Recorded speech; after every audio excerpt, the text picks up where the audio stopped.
دعائے قنوت اور اہل حدیث کی دعائے قنوت میں کیا فرق ہے اور فرق کیوں ہے؟ دونوں کی حدیث سے ثابت ہے، اہل حدیث والی بھی ہماری والی بھی حدیث سے ثابت ہے، تو یہ تو پھر وجہ ترجیح ہوتی ہے، حنفیہ نے اس کو زیادہ ترجیح دی ہے اور انہوں نے اس کو زیادہ ترجیح دی، دونوں ٹھیک ہیں۔ میں نے اکثر دوستوں کی شادیوں میں دیکھا ہے اور ان کا گاؤں میں بھی اکثر ایسا ہوتا ہے کہ شادی کے دن دولہا گھر میں یا کسی دوست کے گھر میں چھپ جاتا ہے، کیونکہ ان کا میں مین رسم ہوتی ہے کہ دوست یار اور کزن وغیرہ خوشی میں انڈے مارتے ہیں دولہے کو، اس ڈر سے چھپ جاتا ہے، اور سب گھر والے بارات لے کر لڑکی کے گھر جاتے ہیں اور نکاح کے وقت باپ یا بھائی قبول قبول بولتا ہے۔ اس کے بارے میں آپ کی کیا رائے ہے؟ بھائی یہ رسوم انڈے ونڈے کی ختم کر دینے چاہیے، سادگی سے نکاح ہونا چاہیے، انڈے ضائع ہو رہے ہیں بلا وجہ، انڈا کا مقصد کھانا ہے، باقی دولہا کو جو انڈے پڑ رہے ہیں تو بھائی بال تھوڑے ملائم ہو جائیں گے اس کے انڈوں سے، کیا ہوتا ہے؟ یہ غلط رسم ہے، اس کو ترک کرنا لازم ہے۔ مفتی صاحب اس سوال کا جواب تفصیل سے دیجئے، کیونکہ آج یہ مسئلہ بڑھ گیا ہے، آج عورتیں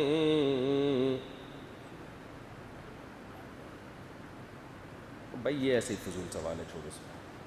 مفتی صاحب ختم نبوت کانفرنس میں ایک عالم نے خطاب کیا، انہوں نے فرمایا کہ لوگ 6 ستمبر کو یاد کرتے ہیں لیکن 7 ستمبر کو کوئی یاد نہیں کرتا، تو مفتی صاحب 7 ستمبر پر بھی بالکل یاد کرنا چاہیے، جس دن قادیانیوں کو غیر مسلم قرار دیا گیا تھا، اس پر بیانات ہونے چاہیے۔ جب میں اپنے گھر میں پڑھاتا ہوں اپنی بہنوں اور بیوی کو بورڈ پر، تو اس میں میری بھابیاں بھی بیٹھتی ہیں، تو اس صورت میں پڑھانے کا طریقہ کیا ہوگا؟ بھابیاں پردے کے ساتھ بیٹھ جائیں پیچھے؟ کیا نامحرم کو کس طرح پڑھانا جائز ہے؟ جائز ہے، وہ بھابیاں بیٹھ جائیں پیچھے، آپ پڑھاتے رہیں، اس میں کیا ہے؟ اگر شادی شدہ عورت سے، یہ بھی حیا کے خلاف ہے یار، اس طرح نکاح نہیں ٹوٹتا ہے۔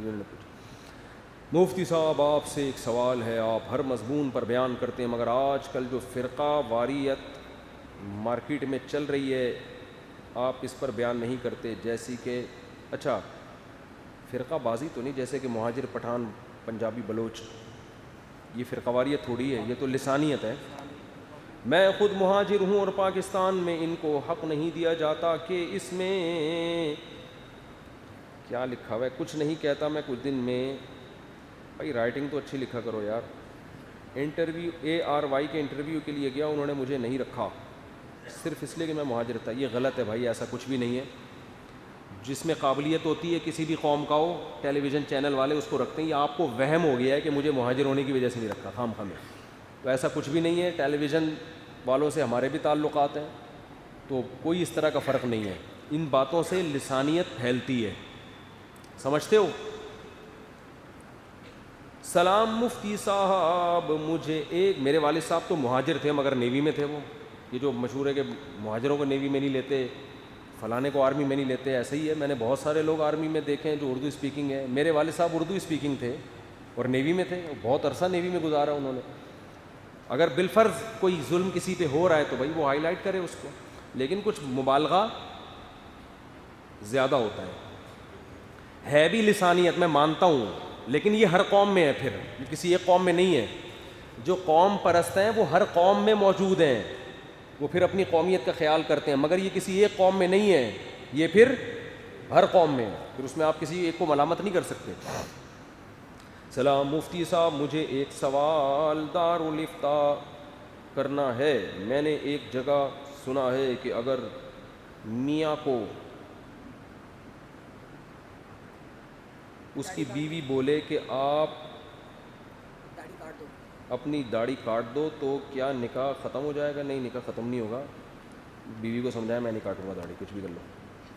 اگر داڑھی کو برا بلا کہتی ہے، یہ کہتی ہے اسلام کا یہ حکم غلط ہے، تو پھر اسلام سے خارج ہو جائے گی، پھر دوبارہ نکاح کرنا پڑے گا توبہ کر کے۔ میری والدہ کا انتقال ہو گیا، ان کے لیے دعا، دل سے دعا ہے جی، اللہ تعالیٰ آپ کی والدہ کی مغفرت فرمائے، اور اصال ثواب کا بہترین طریقہ صدقہ جاری ہے، کوئی کنواں بنوا دیں ان کے لیے، کوئی مسجد میں یا مدرسے میں تعاون کر دیں۔ امام صاحب اگر نماز کی سنتوں کا اہتمام نہ کرے اور مقتدی کرے تو امام کو جتنا ثواب ملے گا اتنا ہی مقتدی کو ملے گا، یا سنتوں کے اہتمام کی وجہ سے ثواب زیادہ ملے گا؟ یہ کیا بات ہے؟ امام صاحب نماز کی سنتوں کا اہتمام نہ کرے، جو پراپر نماز پڑھتا ہے پہلے اس کا ثواب زیادہ ہے، امامت کا ثواب اس کے بعد ہے۔ جماعت کی نماز میں سجدہ اور رکوع میں 3 مرتبہ تسبیح پڑھیں، یا جب تک امام اللہ اکبر نہ کہے، جب تک امام اللہ اکبر نہ کہے کرتے ہیں، پڑھتے ہیں تسبیح، سمجھ رہے ہو؟ 3 دفعہ سے زیادہ پڑھ لیں، خاموش رہ کے کیا کریں گے آپ؟ نماز میں دوسری یا چوتھی رکعت میں کھڑے ہو گئے تو کیا کریں اور کیا سجدہ سہو ہوگا؟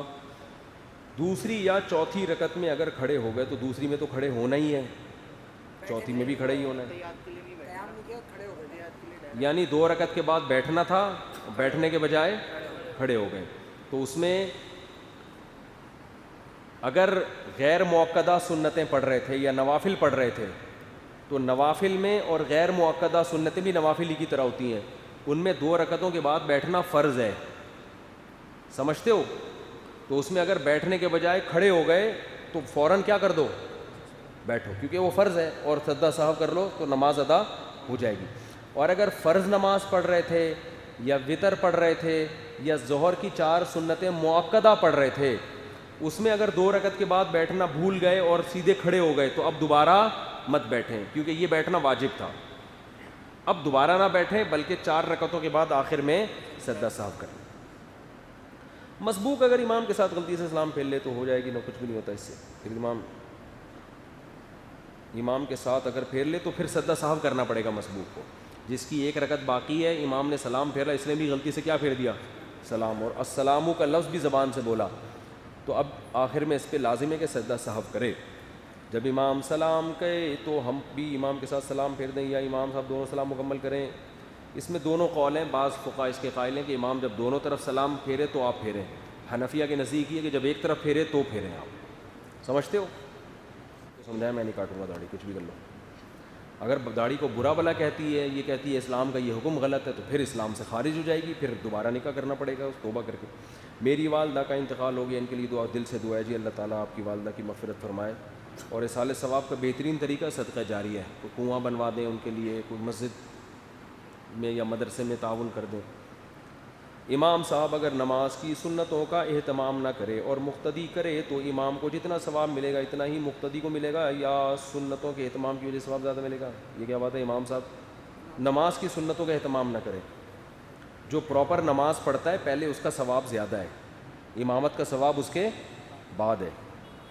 جماعت کی نماز میں سجدہ اور رکوع میں 3 مرتبہ تسبیح پڑھیں، یا جب تک امام اللہ اکبر نہ کہے، جب تک امام اللہ اکبر نہ کہے کرتے نا، پڑھتے نا تسبیح، سمجھ رہے ہو؟ 3 دفعہ سے زیادہ پڑھ لیں، خاموش رہے کہ کیا کریں گے آپ۔ نماز میں دوسری یا چوتھی رکعت میں کھڑے ہو گئے تو کیا کریں اور کیا سجدہ سہو ہوگا؟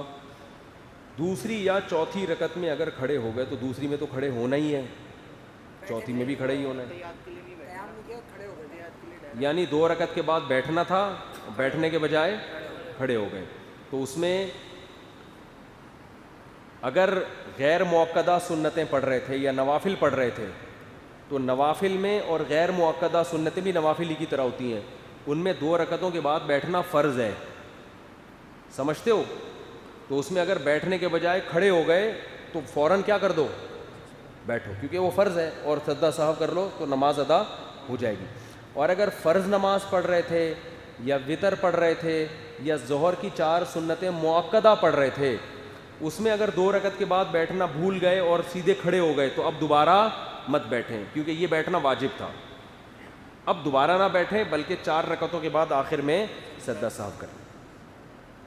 مسبوق اگر امام کے ساتھ غلطی سے سلام پھیر لے تو ہو جائے گی، نہ کچھ بھی نہیں ہوتا اس سے، پھر امام کے ساتھ اگر پھیر لے تو پھر سجدہ سہو کرنا پڑے گا مسبوق کو، جس کی 1 رکعت باقی ہے، امام نے سلام پھیرا، اس نے بھی غلطی سے کیا پھیر دیا؟ سلام، اور السلام کا لفظ بھی زبان سے بولا، تو اب آخر میں اس پہ لازم ہے کہ سجدہ سہو کرے۔ جب امام سلام کہے تو ہم بھی امام کے ساتھ سلام پھیر دیں یا امام صاحب دونوں سلام مکمل کریں، اس میں دونوں قول ہیں، بعض فقہاء اس کے قائل ہیں کہ امام جب دونوں طرف سلام پھیرے تو آپ پھیریں، حنفیہ کے نزدیک یہ کہ جب ایک طرف پھیرے تو پھیریں آپ، سمجھتے ہو؟